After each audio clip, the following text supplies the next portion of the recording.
On peut très certainement l'envisager. C'est vrai que ces dernières années ont été conditionnées plutôt par une synchronisation des parités de change, mais les choses peuvent changer et j'ai parlé de ce qui s'est passé en 1971, au moment où les Américains ont décidé de suspendre et puis d'abandonner la convertibilité du dollar en or. Il y a eu un phénomène d'écroulement du dollar qui a conduit par réplique sismique, comme dans un tremblement de terre, à ce que toute une série de pays doivent déprécier leur monnaie les unes par rapport aux autres. En Europe, par exemple, ça a été une somme de dévaluation absolument invraisemblable, qui s'est plus ou moins arrêtée en 1979, ça a donc quand même duré 8 ans. Et donc, on peut très bien imaginer que si le dollar subissait un choc baissier, d'autres zones monétaires seraient obligées, par leur politique de taux d'intérêt, de faire la même chose. Et donc, on aurait une situation extrêmement désagréable, parce que si on entre dans une guerre des monnaies, on entre bien sûr dans une guerre d'inflation, puisque on essaye de se sauver des autres en exportant plus, mais on importe de l'inflation dans tout ce qui est acheté à l'étranger.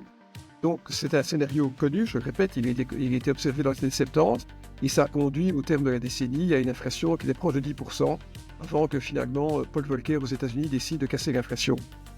Dévaluation et inflation vont de pair, et dévaluation concurrentielle et inflation généralisée vont aussi de pair. Mais comment une telle guerre de monnaie se termine-t-elle? Qui gagne, en fait? Alors, il n'y a personne qui gagne.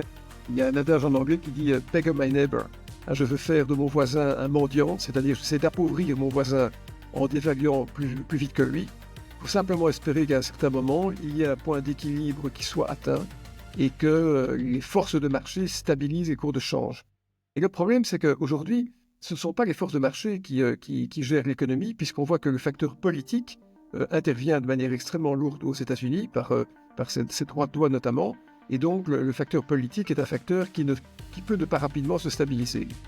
Je crois de surcroît que quand Trump a dit dans son discours sur l'état de l'Union qu'il n'était qu'au début des réformes, je pense que c'est vrai. Je pense que les paramètres que nous observons et que nous considérons comme étant stables le sont peut-être beaucoup moins qu'on l'imagine.